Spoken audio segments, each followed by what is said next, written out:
to you originally by William Cooper, and all of you should look up William Cooper's Mystery Babylon series, broadcast across the world on shortwave radio, and now found in MP3 format throughout the web, with the studious study of the names of the particular sessions he released, such as this session, which was called Egyptian Magic.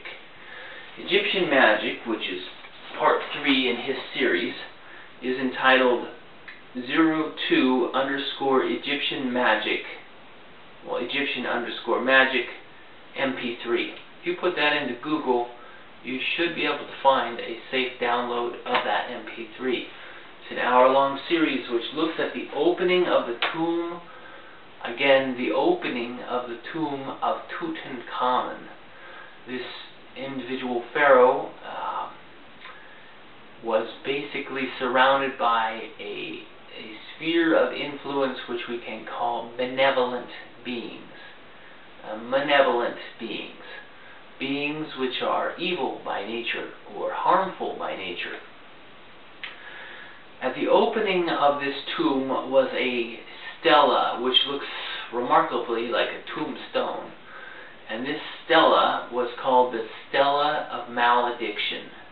You should seek out the series on Mystery Babylon by William Cooper and listen to series number 3, because he reads word for word what the ancient Egyptian priests wrote upon this tombstone for Tutankhamun. And one of the catchphrases in it is, "O ye riders of the breasts of men, ye phantoms who walk by night, ye dwellers of the tombs." So they're summoning up the evil spirits and asking them to guard and protect this tomb of Tutankhamun. When you listen to the series Mystery Babylon by William Cooper, series 3, you find out that of the 14 to 21 individuals, 4 reporters, the main archaeologist, Lord Carnegie, I think it's Carnegie, and 10 other people who go into this tomb, 90% are dead within 1 year. They all die. And Carnegie himself dies with a mark on his forehead that's identical to the mark that's on the sarcophagus or the body of Tutankhamun. So what we're really looking at is statistical improbabilities. What I would suggest to you is that magic is real, and that spells and incantations are the reality. That those things can exist, that there are. Frankly, we see from ultraviolet to infrared. That is the spectrum of light we see. Here to here. What's over here? What's over here? Who knows what's over there? But I'll tell you one thing, we don't see it. And so if we think that we're the highest intelligent beings on the planet, if we think in our ego state that we're it, that we're the biggest, the highest thing in the food chain, I gotta tell you something.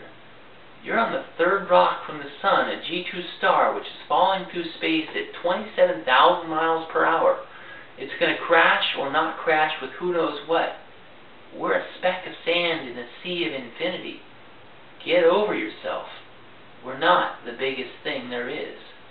Not in intelligence, not in physical strength, obviously. Just look at an elephant. I mean, it's just very unlikely that we're all there is. Therefore, we must consider the probability that all of humanity, all these cultures that have come up with good and evil spirits, are probably not shooting themselves in the foot, but probably telling us a truth which they have experienced on a plane of reality, which consequences are life and death, and perhaps eternal life and death. Okay, so that is really what he deals with in Mystery Babylon series number 3, the fact that these phantoms of the night are a reality, that demons are a reality. And does the mystery school support that philosophy? You bet. This is the secrets of all ages by Manly P. Hall. You saw his picture in the Peter Schilling's Major Tom video. He is basically the 33rd degree Scottish Rite Freemason and the highest or most intelligent philosopher of their whole group.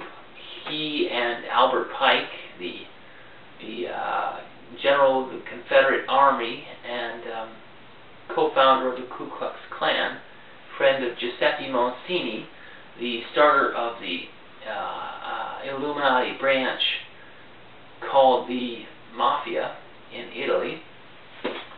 These guys are all friends, and they're really high up. I mean, look at the things that they display. See this guy right here?